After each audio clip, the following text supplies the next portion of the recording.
बिस्मिल्लाह अर्रहमान अर्रहीम। आज मैं आप हजरात के सामने एक हदीस शरीफ पेश करने लगा हूँ जिसमें अच्छी और बुरी सोहबत के मुतालिक एक मिसाल हुजूर अक़दस सल्लल्लाहु अलैहि वसल्लम ने दी है। चुनांचे हदीस शरीफ ये है, हुजूर अक़दस सल्लल्लाहु अलैहि वसल्लम फरमाते हैं, मसलुल जलीस सालिह वस्सूई कहामिलिल मिस्की व नाफिखिल कीर फहामिलिल मिस्की इम्मा अन युखज़ियका व इम्मा अन तबताअ मिन्हु व इम्मा अन तजिदा मिन्हु रिहन तय्यिबतन व नाफिखुल कीरी इम्मा अन युहरिका सियाबका व इम्मा अन तजिदा मिन्हु रिहन खबीसतन। तर्जुमा इसका यह है, हुजूर अक़दस सल्लल्लाहु अलैहि वसल्लम फरमाते हैं कि अच्छी और बुरी सोहबत की मिसाल ऐसी है जैसे कि मुश्क रखने वाला और भट्टी धोंकने वाला। फहामिलुल मिस्की इम्मा अन युखज़ियका, जो मुश्क रखने वाला है वो या तो आपको तोहफे में मुश्क दे देगा या आप उससे खरीद लेंगे, और नहीं तो खुशबू तो आपको आ ही जाएगी। वनाफिखुल कीर, और भट्टी धोंकने वाले जो है वो या तो आपके कपड़े जला देगा और नहीं तो कम से कम धुआं तो कहीं गया ही नहीं, वो तो आपको आएगा ही।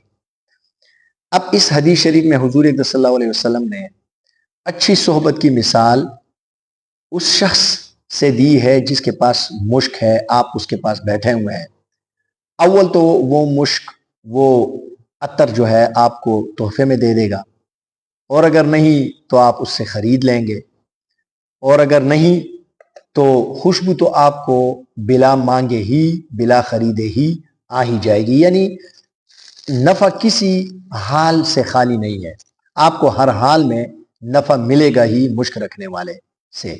ये अच्छे शख्स की सोहबत की मिसाल है, नेक सोहबत की मिसाल है।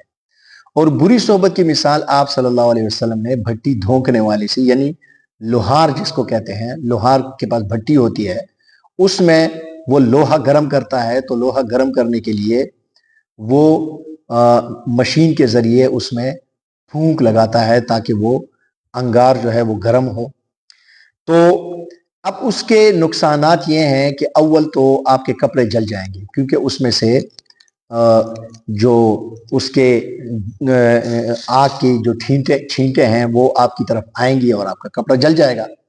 और अगर वो नहीं है तो आप सल्लल्लाहु अलैहि वसल्लम फरमाते हैं कि व इम्मा अन तजिदा रिहन खबीसतन, कम अज कम आपको धुआं तो आ ही जाएगा, बदबू तो आ ही जाएगी, वो तो कहीं गया ही नहीं है। तो नेक सोहबत के मुतालिक कुरान मजीद में भी अल्लाह ताला ने एक जगह फरमाया है, वस्बिर नफ्सक मअल्लज़ीना यदऊना रब्बहुम बिलगदाति वल आशी, कि अपने आप को उन लोगों के पास रोक के रखिए जो सुबह व शाम अल्लाह का जिक्र करते हैं, यानी नेक लोगों के साथ बैठिए। चुनांचे अंग्रेजी में एक मुहावरा है, a man is known by the company he keeps, कि आदमी जो है वो अपनी सोहबत के जरिए पहचाना जाता है कि ये कैसा होगा। उसके हम नशीन को देख लें, जिस किस्म के वो लोग हैं इसी किस्म का ये शख्स होगा।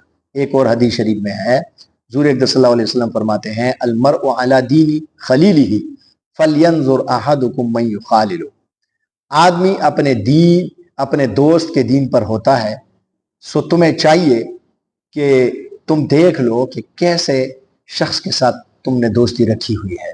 लिहाजा दोस्ती सोच समझ कर रखनी चाहिए, सोहबत बहुत सोच समझ के इख्तियार करनी चाहिए। नेक सोहबत अगर आप रखेंगे तो बिला कहे ही आपके अंदर नेकियां आ ही जाएंगी, और अगर आप बुरी सोहबत में बैठेंगे, बुरा शख्स आपको बुरे काम करने के लिए कहेगा नहीं, बल्कि उसकी बुरी खसलतें खुद ब खुद आप में आ जाएंगी। हुजूर अक़दस सल्लल्लाहु अलैहि वसल्लम के साथ सहाबा किराम अजमाइन ने हम नशीनी इख्तियार की तो अल्लाह ताला ने उन्हें कहां से कहां पहुंचा दिया। वो लोग जो अपनी बेटियों को जिंदा दरगोर करते थे, वो लोग जो ظلم و ستم کے پہاڑ لوگوں پر توڑا کرتے تھے. وہ لوگ جو چوری اور ڈاکہ اور کمزور کے اوپر ظلم کرنے کو بہادری سمجھتے تھے، ان کے نزدیک جھوٹ فحاشی یہ کوئی گناہ ہی نہیں تھا، بلکہ قابل فخر کارنامے تھے. یہ حضور اکرم صلی اللہ علیہ وسلم کی صحبت کے ذریعے ان کا ایسا حال ہو گیا کہ لوگ ان کو دیکھ کر ایمان لاتے تھے. ان کی حرکتیں، ان کے اعمال دیکھ کر وہ خود بخود مسلمان ہو جاتے تھے. تو اپنے بیٹوں کو، اپنے چھوٹوں کو نیک صحبت میں رکھیے، کیونکہ اگر آپ آج ان کا خیال رکھیں گے، ان کو نیک صحبت میں رکھیں گے، کل کو انشاءاللہ العزیز آپ کو ان کے اوپر محنت نہیں کرنی پڑے گی کہ ان کو اخلاقیات سکھائیں، وہ خود بخود اخلاق سیکھ جائیں گے. اللہ تعالی ہمیں ان باتوں پر عمل کی توفیق عطا فرمائے. واخر دعوانا